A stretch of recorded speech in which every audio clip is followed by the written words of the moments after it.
What's up, podcast? So today I have Jose Cardenas on with me. How are you, bro? I'm good, man. Good to be here. Glad to be here. It's Excited. been like, man, I think I've seen you in passing in the past 5 or 6 years, but it's been really like 20 years since we really actually spent more than 5 minutes together. Right. Yeah, it's been a minute since we chatted, but Yeah. Glad to get together again and Heck talk yeah, about dude. life. Heck yeah, dude. So, like, I know you have right now, you guys, so what are you doing as a day job right now? So right now I am at Willis Knighton. I work in the Heart Institute there. I'm one of their techs. Okay. So it's fun, man. It's a very rewarding field. You know, we work on people's hearts, save people's legs from, Yeah. you know, we do a lot of peripheral vascular disease, coronary artery disease, all that kind of stuff. It's a rewarding job, you know, to help Yeah. people, but you know, there's other passions out there also. Well, yeah, so that's what I wanted to talk to you about today. So I know you guys have like, you and a group of guys that are real close to you, I know, have a brewery coming together.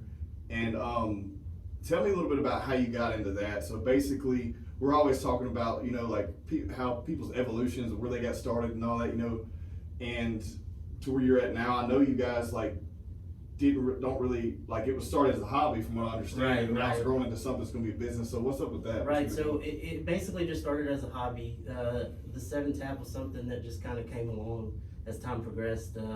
When me and my business partner Samuel Norton were actually roommates, and he got into it as kind of just like messing around, doing, you know, stuff on his stove. I mean, stuff tasted like shit, you know, but at the time it was cool, you know, just like, hey, we're making beer. And then as we progressed in it, you know, we kind of fell in love with the science of it. There's a big, you know, chemistry, physics that go along with it, and we just kind of kept progressing and progressing.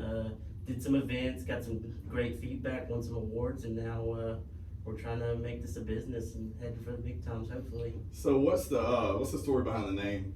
The 7 Tap is actually a funny name. So the reason it came about is we were building a jockey box, and basically what a jockey box is just basically a draft dispensing system. Okay. So you bring it to, like, you can bring it anywhere. So, Yeah. you know, you just bring that, fill it up with ice, and you set your kegs behind it and just run, you know, your draft beer through it. And we were building it.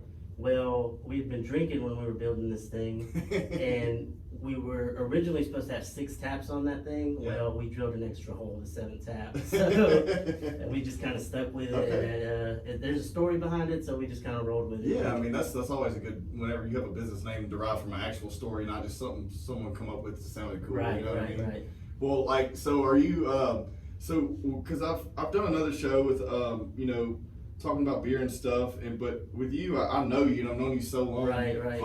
I didn't see you back in the day when we grew up together in like high school and all that. I didn't see you as like a beer connoisseur. I don't even think Right. beer was really cool. We drank the cheap shit Right, at right. parties, you know. Right. Whatever. So how did you get into that, like being passionate about drinking beer? I don't know. Besides man. just partying. Yeah, you yeah. know? It's a weird thing because, like you said, you know, you know, you wanted the most and the cheapest you could get. Yep. And don't get me wrong, like I'm not like one of those beer snobs that's gonna sit here and judge somebody because Yeah. they're drinking a Busch Light. Hey man, if it makes you happy, go for it. That's you know? awesome, yeah.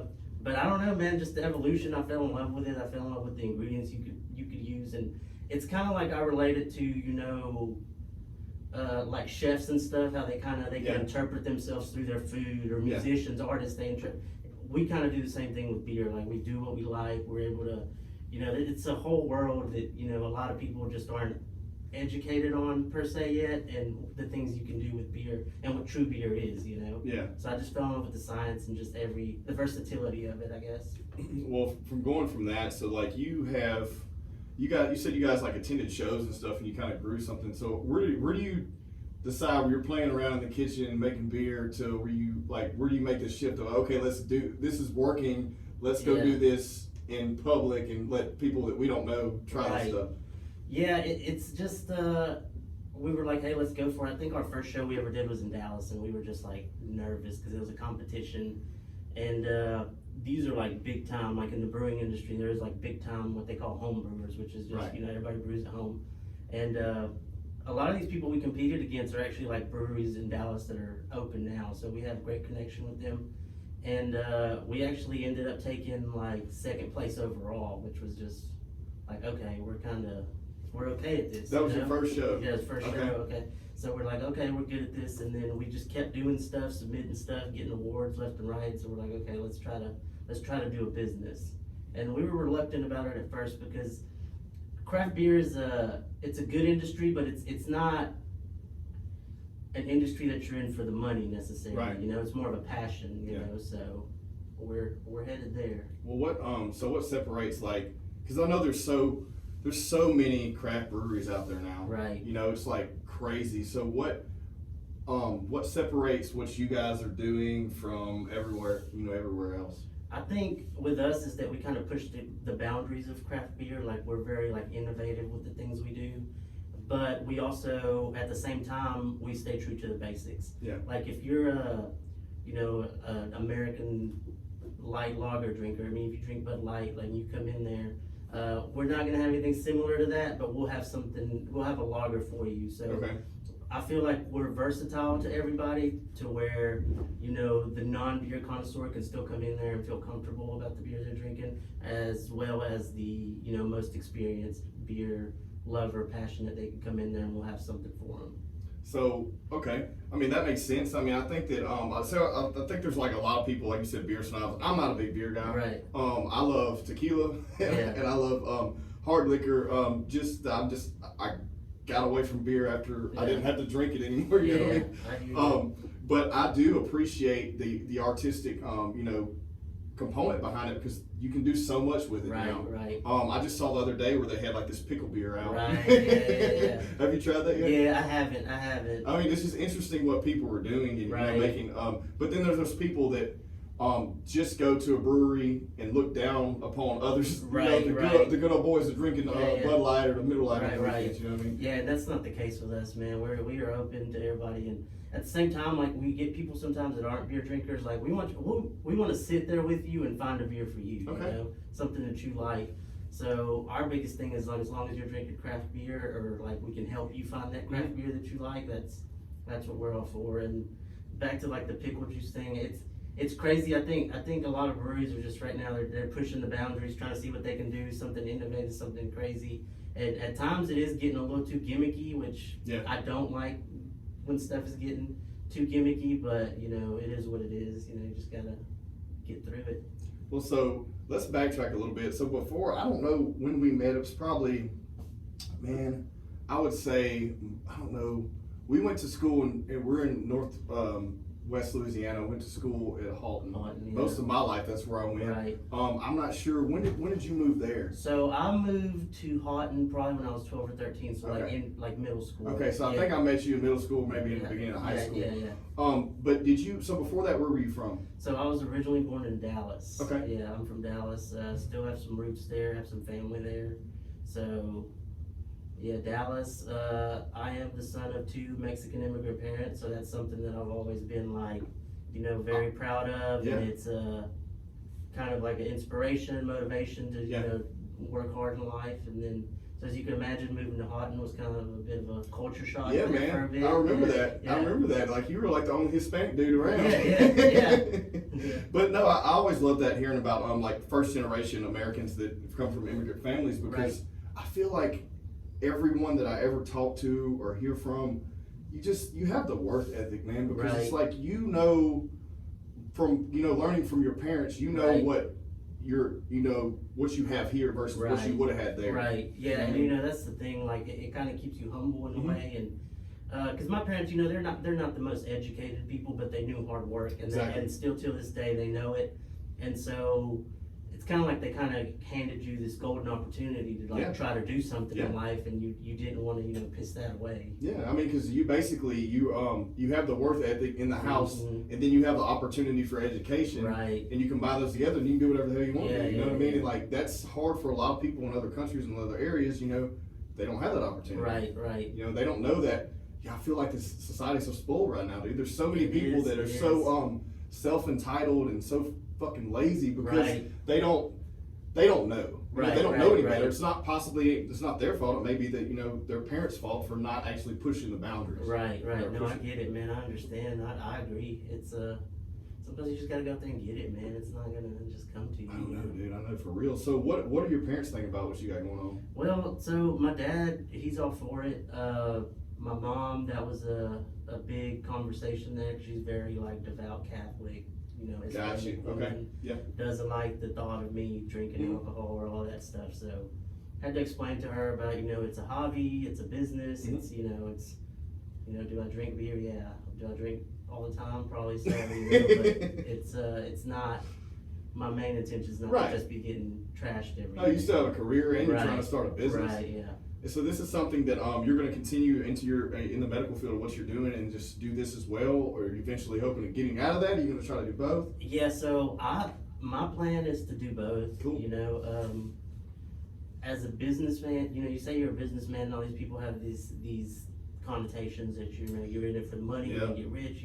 And I've had people at work ask me like, oh, so when are you quitting here? And it's like, nah, I'm in a lot of debt. I'm here for a while, so my intention is to open the 7th tap and just do what we gotta do and make it a profitable business and not necessarily collect anything from myself in the beginning. And the same thing with my business partners. Yeah, I mean, that's how you have to grow it. You have to grow it lean, Right. and if you're like, I always tell everyone, because there's like two type of people. Basically, there's the people that want to be entrepreneurs or think they want to, but they're not willing to put their capital on the line, so they want to get investors. And when it doesn't work out, they've lost nothing. Right.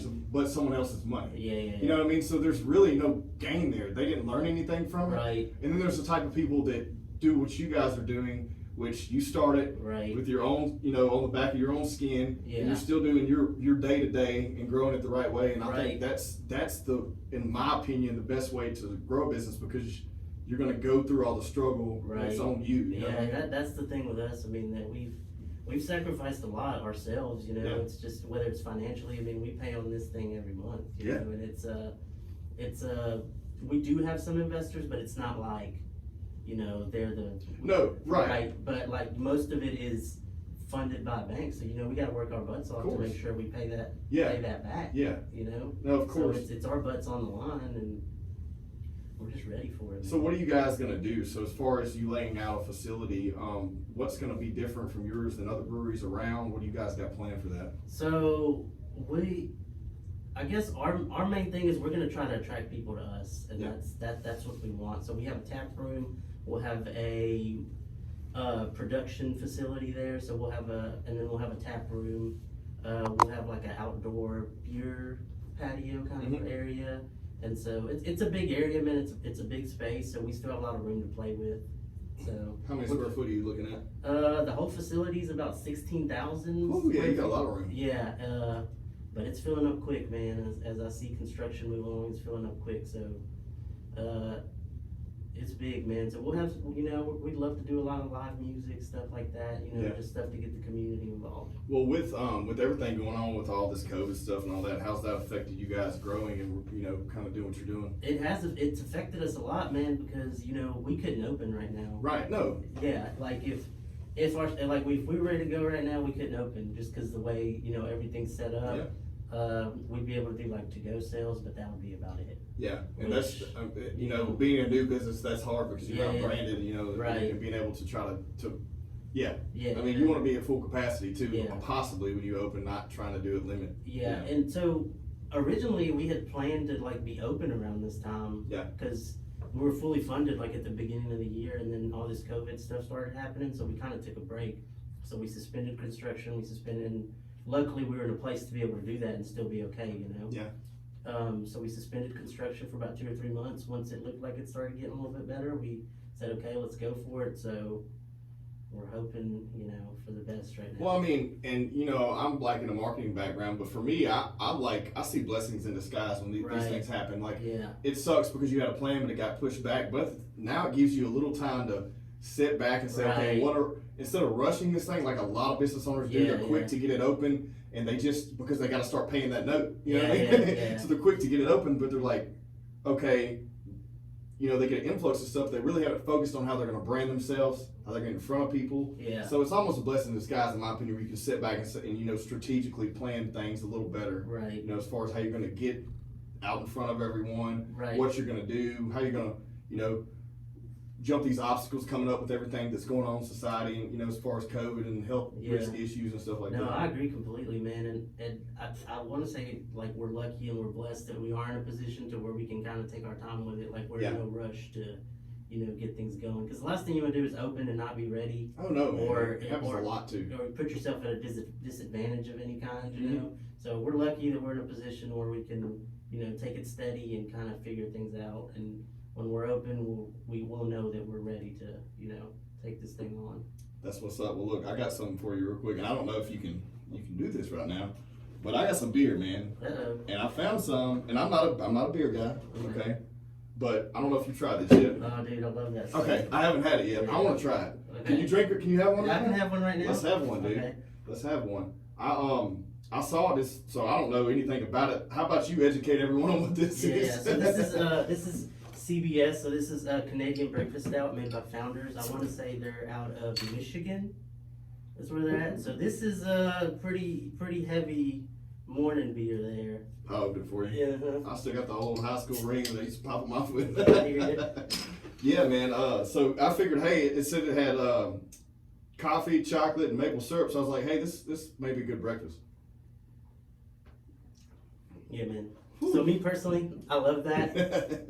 I think it's great. It's got kind of like some of those natural adjuncts and adjuncts are like additions that we add to beer. Okay. So it's got like the maple syrups, the coffees, natural stuff that you could find anywhere. And when I say natural, I'm referring to like other than what we were talking about earlier, pickles and hot Cheetos and whatever. Yeah.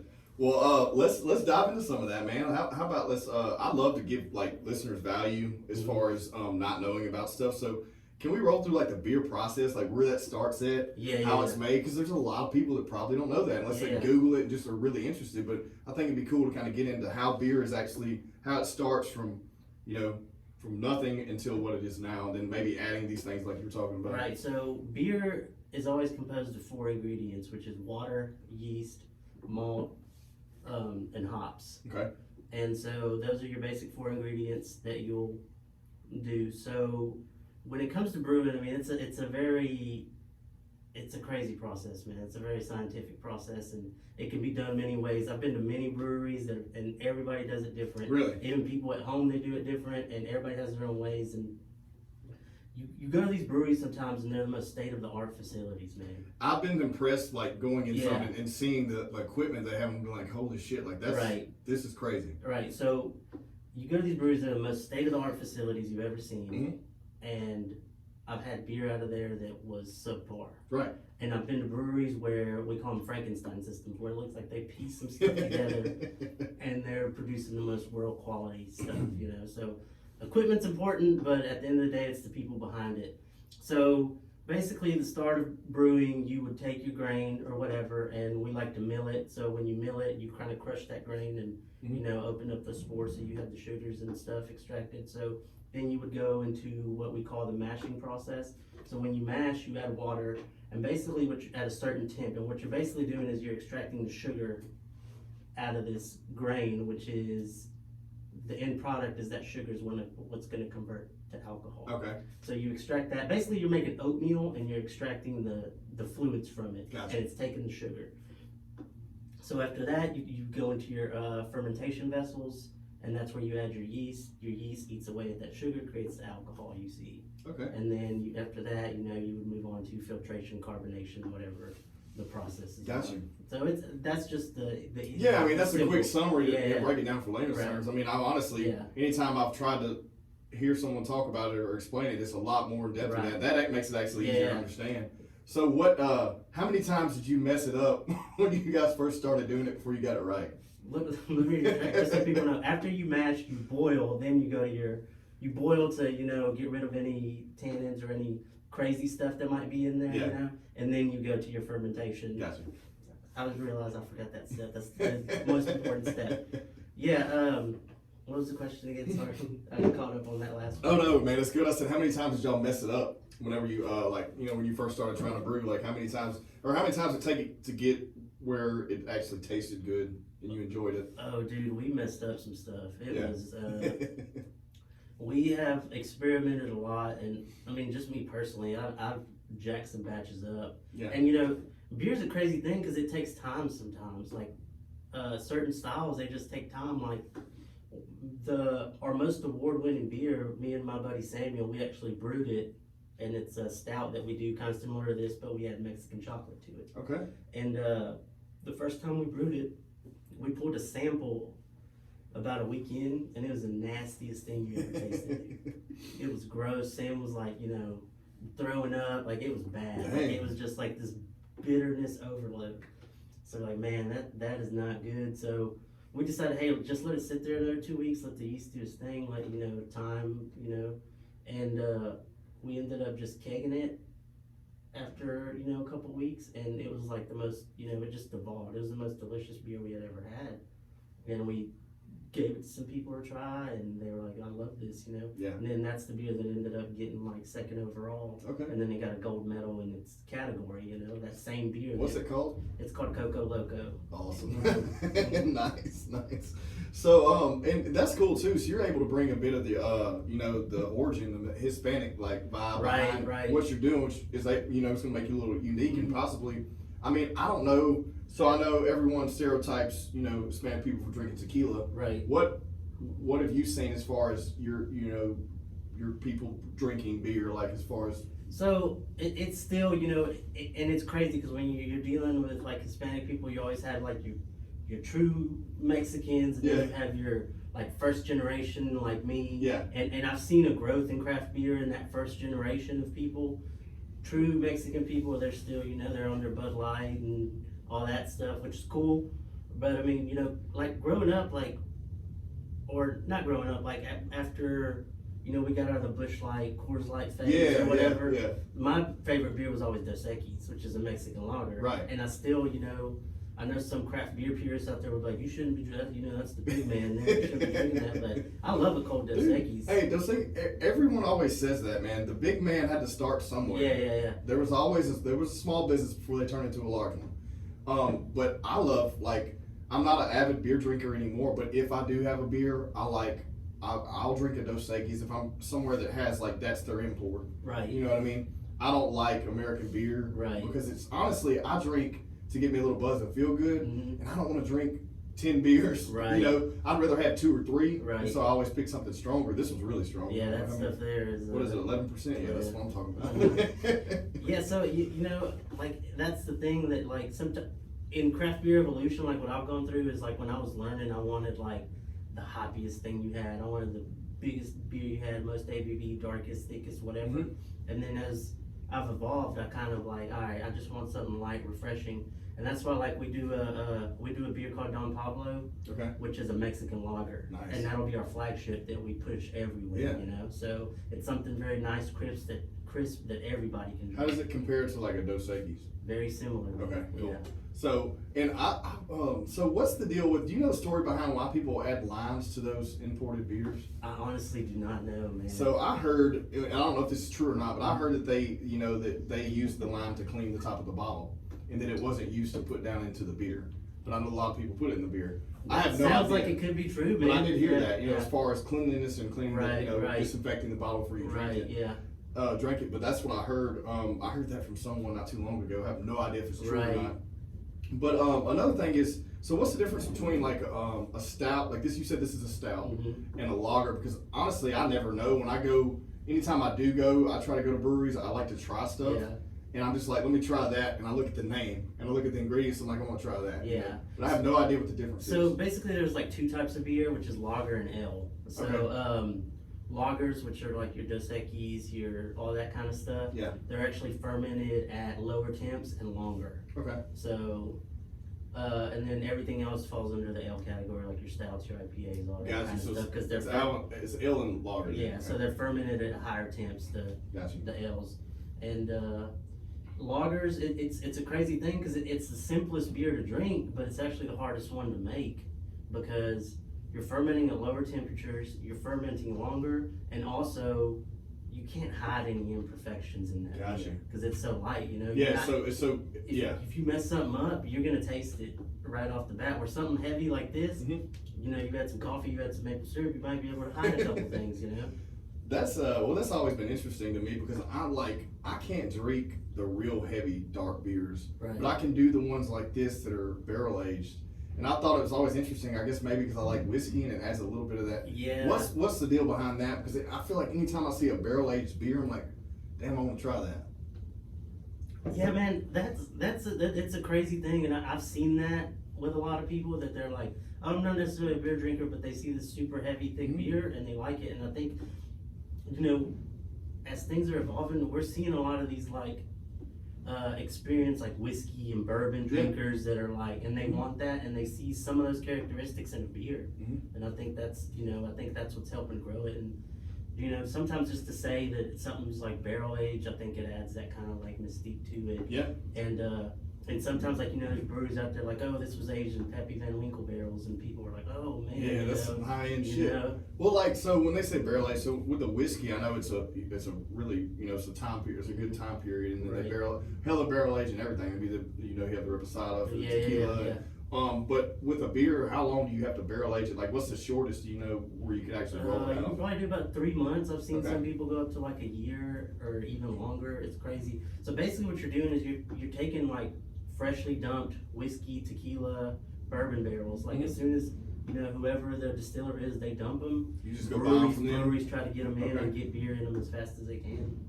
And that's like, for me, that's weird. I'm like always marketing business minded when I think about shit like that. So I'm like, okay, so you have to, before you try this beer out to decide if it's worth a shit or not, you're gonna have to barrel age it in your facility for 3 months, and then try it. And if it sucks, go back to the drawing board, do it again, and then once you have it perfected, then you have to do it the whole process over before you can roll it out. So it's like I feel like it's like a 6 to 8 month process to test something.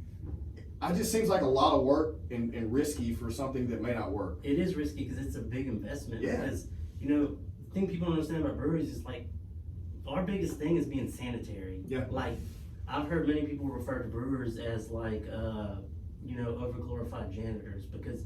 I didn't know that. Right, yeah, like 90% of it is cleaning. Like, we're cleaning all the time, making sure that our tanks are clean for when we're transferring beer in there. After that, we're breaking grain out. You know, we're clean, because in beer sometimes you can get an infection very easily. And an infected beer is not a pleasant Really? How does that work? So you might just get like, you know, there's bacteria floating around us all the time. Right. You might get something in that beer that you didn't want there, and you know, as bacteria it grows, and you run the risk of like infecting your whole brew house. Oh shit. Yeah, that's interesting. I've never heard about which would be like, for a brewery, that's catastrophic. Yeah. So that's why like sanitation and all that stuff is very important. So back to like barrel aging, like you're investing 3 months in something or longer. Yeah. And not to mention the money that it costs to make the beer, to put a whole in batch the and multiple barrels, to get the barrels, and if something goes wrong, you know, that's a drain pour. And that's the thing that it's like, as a brewery, you gotta know, like, okay, I have to take the loss on this because I can't put this out there. Yeah. And unfortunately, some people haven't taken the loss, and I've seen it happen, and it's hurt them in the long run, you know? But we're prepared for it. It happens to every brewery where you have to say, you know what, this isn't up to par, it isn't up to standard, we gotta get rid of this. So I feel like you probably would just find a base beer that you already know is good, and then try to barrel age it. Right, And that would probably be the best thing. And know like the characteristics of this would compare good with you know, that barrel. Yeah. Have they done it like, so they've done it like with tequila? Yes. Dude, I need to try this. Y'all need to do one. We are. I haven't. I'm a big tequila drinker myself. Okay, also what's your favorite tequila? Right now I'm drinking one called Fortaleza. Okay, haven't had that one. Try it out. Their Blanco is like awesome. Have you tried Terramana yet? No, I haven't. Dude, That's the Rocks tequila. The Rocks tequila. Yeah. And I've heard great things. It's really good. I prefer, and I'm not a big reposado drinker, but I prefer that one over the Blanca. Yeah. But I also, believe it or not, I'm like a real margarita dude, but like not the crazy sweet shit, like the more just lime juice, a tiny bit of agave, and some tequila. Right. And maybe a shot of pineapple in there, you know what I mean? But I love like El Humidor. Yeah. It's a pure agave tequila, but it's low cost. And if you're mixing, you know, I would prefer a little low cost tequila than something that's high end. I love like Palomas. That's my drink. Like I'll do like tequila, some grapefruit soda, some lime in there. Yes. That's my like cocktail of choice. Centenario tequila. It's kind of like a cheaper end tequila, and it used to not be back in the day. But you know, I guess it's one of those things where it's mass produced. So if you ever get a chance to try Centenario, that's just the tequila I keep just for whatever I'm doing. Well, what about Codalejo? I like that one. That's too. a, That's a good I have another Hispanic buddy of mine that he loves it. He swears by it. And he said, which is funny, his entire life he didn't hardly drink it. He didn't hardly drink at all. And then as he got in his midlife, I guess, as far as being an adult, he started drinking tequila, and he said that's the one he just drinks on ice. Right. Yeah. But I've never had it. I need to try it too. But I think, man. So what's your plan with that? I'm interested to hear this. I'm like stoked about this. You're gonna put tequila in beer. Right. What kind of blend? What are we talking about? So I want to do like Coco Loco. It's Mexican chocolate. It's got that kind of heritage behind it already. I want to put that in tequila barrels. And just barrel age that. Yeah. So it'll be similar to like something like this. Something like this, but aged in tequila. So does it have a little hint of sweet? So tequila barrel, tequila barrel as opposed to bourbon barrel. So I think the bourbon barrel actually gives it sweeter characteristics. This is the bourbon and whiskey barrels than the tequila barrel does.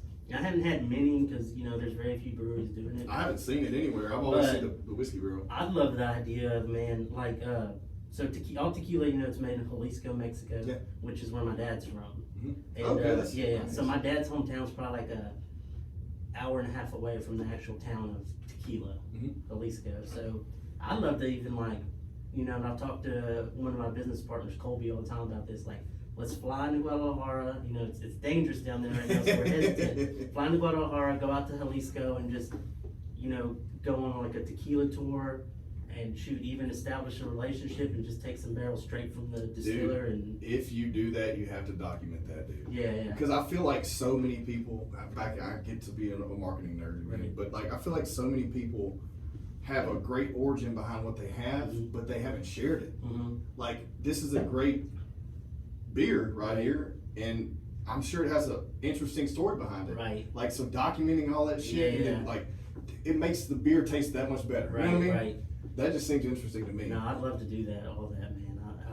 I'd love to go back to Mexico, because I used to go as a kid and stuff, man, but I'd like to go and just explore, because there's such a deep-rooted culture down there, and I just want to, explore it. Do you still play soccer? I do. Dude, I remember in high school I was going to play soccer, and then I went out there to, tryouts, and I was like, I suck, I can't do this shit, so I'm not doing it. And you're running around kicking ass. Yeah. And then you also used to be good at volleyball. Yeah, dude. Bro, we used to play volleyball. I know, man. And you own that shit. I was like, what this little Mexican dude running around kicking ass at volleyball? Dude, bro? you really realize I was a little athlete, now I'm out of shape, I'm overweight, but I still play as kind of an excuse to actually do something. Yeah. So we actually have a 7-tap team, it's all of us guys. That's cool. We go up to the indoor facility and just play, man.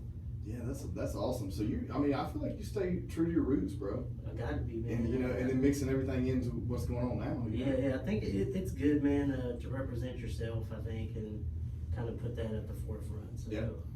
Well, so I guess let's get into some real stuff, man. So what else are your plans? Life goals as far as you're married now, you have kids, what you got going on in your personal life, man, compared to what everything else, because you seem like you're successful in your career already, and now you're doing your side hustle, which is your passion. So I feel like it's turned into a profitable business, so right.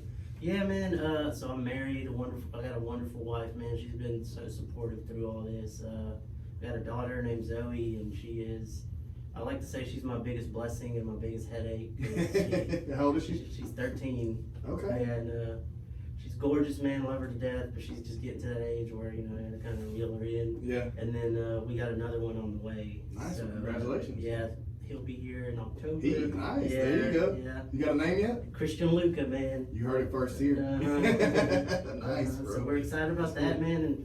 And personally, you just I think the biggest thing is just try to provide for the family, man. Make sure they're comfortable, do whatever I need to do. Because through this, when you go and follow passions and hobbies, and you go into turn into business, and I'm sure you can relate to this. You're not the only one that sacrifices. The people around you. Oh yeah. They're taking a sacrifice too to see you accomplish what you need to accomplish. Yeah. So that's the biggest thing is on a personal level is that one day I can give back to them for being there for me. Yeah, and I feel like that you're a legacy driven man. Right. You're first generation immigrant. Yeah. Like that. I feel like that's the best legacy driven. So Right. you're doing something. Yeah. You're making a milestone. Well, does your wife drink beer? She does every once in a while, but she's not a big beer drinker. Gotcha. She's more of a wine and a cocktail type person. Okay. So, which is cool with me. I've always kind of liked that. We don't necessarily have all the same interests. it gives you an excuse to go off Yeah. and do stuff by yourself, or you don't have to worry about like pissing her off because you drank whatever beer without her, There you or go. you did There whatever you go. activity Yeah. without her, Yeah. So, Well, so I'm like big into the health and fitness industry, and I've noticed that, I used to be really involved in CrossFit when it first started, and then I got into, that's while I was in MMA and all that, and then I just got into Olympic lifting and kind of was doing all of it, and then slowly got out of all of it and just live now, try looking naked, you know what I mean? Right. But like, so I've noticed that a lot of CrossFit people are like hardcore into beer, like hardcore into breweries and stuff. And yeah, I don't know, man. It's weird, and I don't know the exact answer. It's the CrossFit people, and then like the biker community, Yeah. they love it too. Yeah.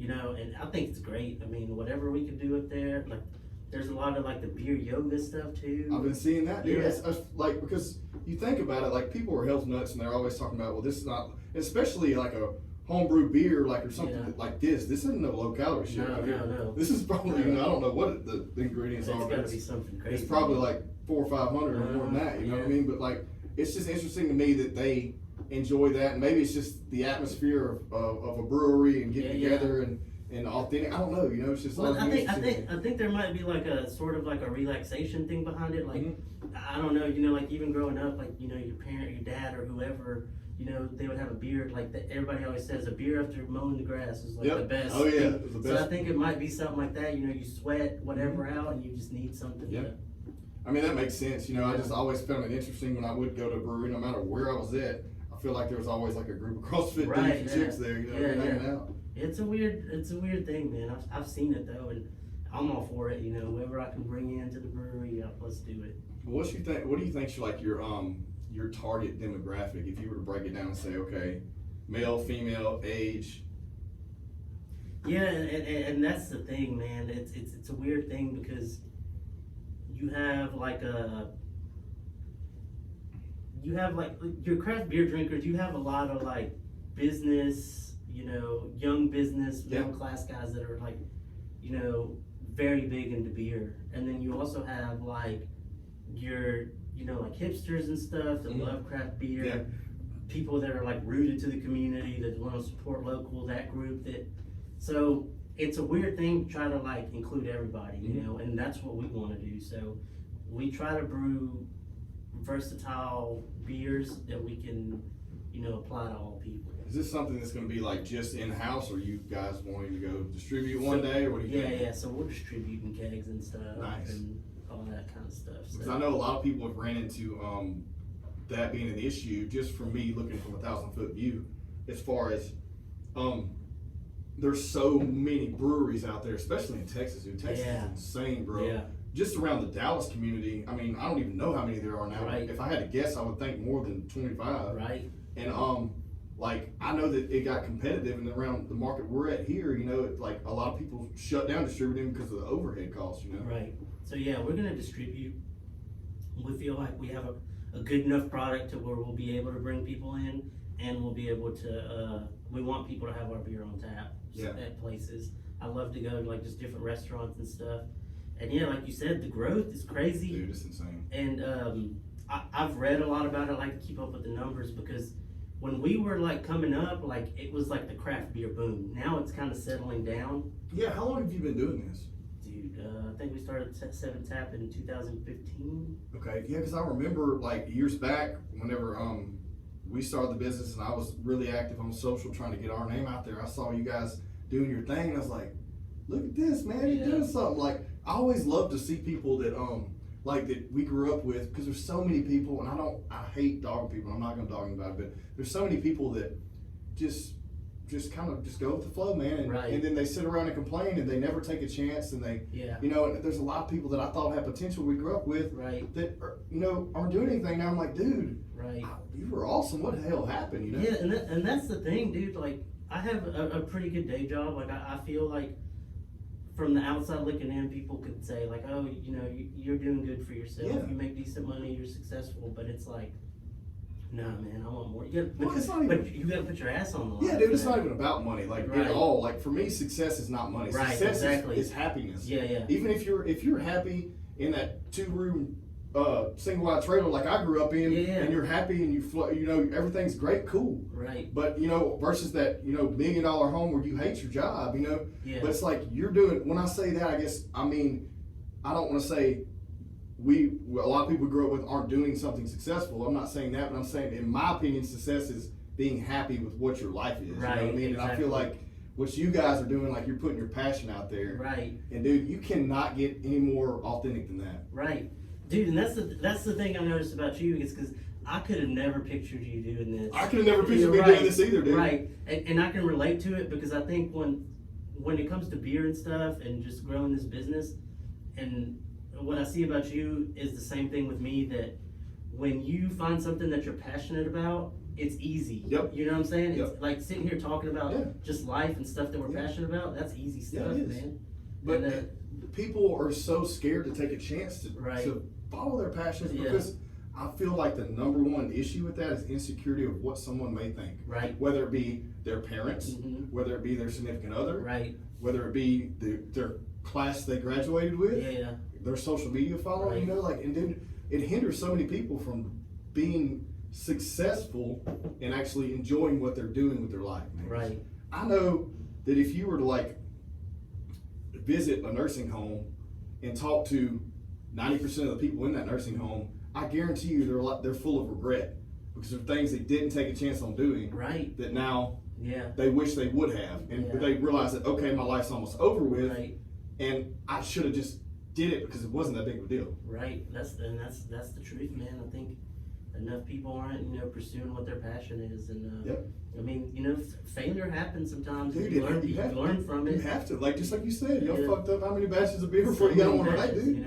I mean, you have to. Like, Right. I can't tell you how many times I've messed shit up. Right. I can't tell you how many times I've got my ass whooped before I got better at fighting. You know what I Right, mean? and that's Like, the it's thing, just- man. Like, if you learn something from it, then you're gonna come out better in the long run. And like I said, we're still learning shit every day. You have to, dude. You have to, and you just gotta be versatile, and you gotta get uncomfortable sometimes. You Yeah. know, and that's the thing. I mean, I'm driven to make this thing happen, man. If I fall on my ass, then I tried it, but I don't see that happening. Yeah. Dude. I don't see that happening. Y'all have a good team. So how many of you guys are like together working? Because I know you mentioned one other part or two other partners. Yeah. How many of your so it's just two partners. So Okay. it's me, Samuel Norton, and Colby Miller. I remember those guys. I don't know them Yeah. that well, but I Yeah. remember you and Sam were tight. Yeah, Samuel's Way like, back when. Yeah, Samuel's like 2 years older than me. He was Okay. class of 04. And you're older than what? And Colby is he's just now 30. So Okay, how old are you? I'm 32. Okay, so you're older than me. Yeah, That's what. Colby's a Shreve guy, but yeah, man, we've been on this journey together, and but it's not just them. We're the three business partners. But like what I tell people about business is sometimes you got to make sure you have the right team around Oh, you. dude, We have a hell of a team, Yeah. whether it's our lawyer, our architect, or contractor. Colby's dad's just been phenomenal because he has some experience in the construction business. So he's been hands-on, great. Like, we couldn't have done it without him. And the team around you is what makes you. And your network, dude. Right. That too. Yeah. You have a good team. You have a good network. I feel like you guys have a great support system. Right. From all your people growing up Right, with. 'Cause, I mean, I feel like you've always been a nice guy. Nice to Yeah. everybody. Wasn't in one demographic of group of people in Right, high school. yeah. It was just cool. I get along with anybody. Right. And that helps a lot. That's the thing, man. You got to see people for who they are, regardless of what. And a lot of times, and like we mentioned earlier, like these days it's kind of hard because certain people, they want to. You got to be able to see past people's different. Like, we can have different opinions, but that don't mean that we're not boys or we can't get along, or that you're not a great person.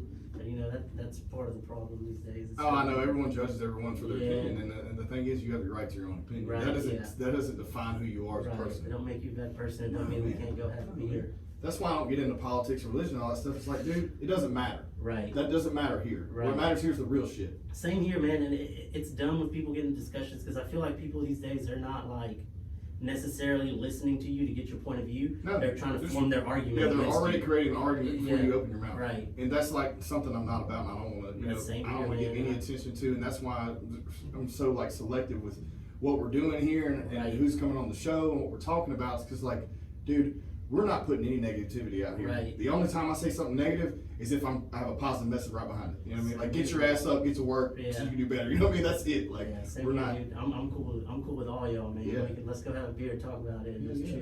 Hell yeah. That's it. Well, we're getting ready to wrap up, dude. Do you have any like final thoughts or anything you want to put out there? Any advice for people that may be in their day job that they possibly enjoy, they like it, but they have something they may want to do? I just want to say, go for it, man. Put your ass out there and just, put your ass online and make it happen. I mean, you won't regret it, the fear of failure holds people back sometimes, but I think the work towards it and the accomplishment is more rewarding than anything you could ever imagine, so go for it. Dude, I couldn't agree more. Mhm. I think that, a lot of times it took me quite a few years to realize that, hey, you just need to take a chance, man. Yeah. Do something different. Got You to, don't have man. to conform, you know? Right, yeah. You don't have to do what everyone, made you out to think you were gonna do. You know what I mean? Like, hey, this is what this dude's gonna be when he grows up. Right, and that's the thing, like, it ain't easy, it ain't comfortable, you're gonna have to make some sacrifices, but if that end goal is what you want, then you gotta go for it.